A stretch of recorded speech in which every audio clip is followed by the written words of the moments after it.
Halo semuanya, Assalamualaikum warahmatullahi wabarakatuh. Hari ini kita bertemu lagi dalam pelajaran sosiologi dan hari ini kita akan melanjutkan materi yang kemarin. Hari ini kita membahas mengenai konflik dan kekerasan. Sebelum mulai, mari kita membaca basmalah bersama-sama. Bismillahirrohmanirrohim. Untuk mengawali, mari kita bahas mengenai definisi dari konflik. Apa sih definisi konflik itu? Secara sosiologis, konflik diartikan sebagai suatu proses sosial antara dua orang atau lebih yang berusaha menyingkirkan pihak lain dengan cara menghancurkan atau membuatnya tidak berdaya.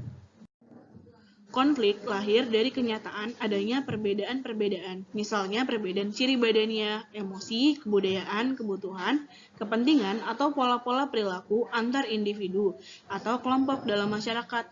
Perbedaan-perbedaan dalam masyarakat akan memuncak menjadi konflik ketika sistem sosial masyarakatnya tidak dapat mengakomodasi perbedaan tersebut. Dalam hal ini, Surjono Sukanto mengatakan bahwa perasaan memegang peranan penting dalam mempertajam perbedaan-perbedaan tersebut. Perasaan-perasaan seperti amarah dan rasa benci mendorong masing-masing pihak untuk menekan atau menghancurkan individu atau kelompok lawan. Louis A. Coulter mengatakan bahwa konflik terbuka lebih umum terjadi pada hubungan parsial dibanding hubungan personal. Namun, dalam hubungan personal juga dapat berpotensi terjadinya konflik. Dalam hubungan personal, biasanya orang cenderung menekan rasa permusuhan untuk menghindari konflik. Namun, hal itu akan menyebabkan akumulasi permusuhan yang sewaktu-waktu bisa meledak. Jadi, misalnya, hubungan kamu secara personal dengan orang lain itu biasanya cenderung jarang terjadi konflik, karena kamu menghindari rasa permusuhan atau konflik yang tadi terhadap teman kamu.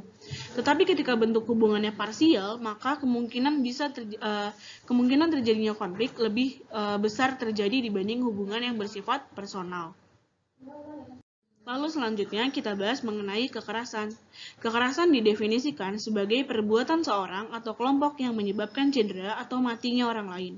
Kekerasan berhubungan erat dengan konflik, karena konflik memiliki keinginan untuk menghancurkan lawan, dan jika diwujudkan dalam tindakan, maka hal tersebut disebut sebagai kekerasan.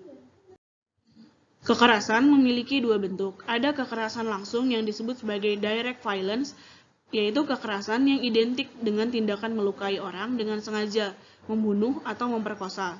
Kekerasan tidak langsung atau indirect violence, yaitu kekerasan yang menyangkut tindakan mengekang, meniadakan hak orang, mengintimidasi, memfitnah, dan menteror orang lain.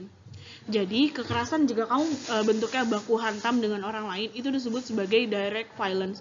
Tapi ketika kamu misalnya melakukannya dalam keadaan yang tidak melalui baku hantam, tapi melalui intimidasi, kamu menghilangkan hak-hak orang tadi, maka kamu sedang melakukan yang namanya indirect violence atau kekerasan tidak langsung. Sekian materi untuk hari ini. Jika ada pertanyaan, silakan ditanyakan. Semoga kalian mengerti apa yang disampaikan hari ini. Terima kasih untuk atensinya. Assalamualaikum warahmatullahi wabarakatuh.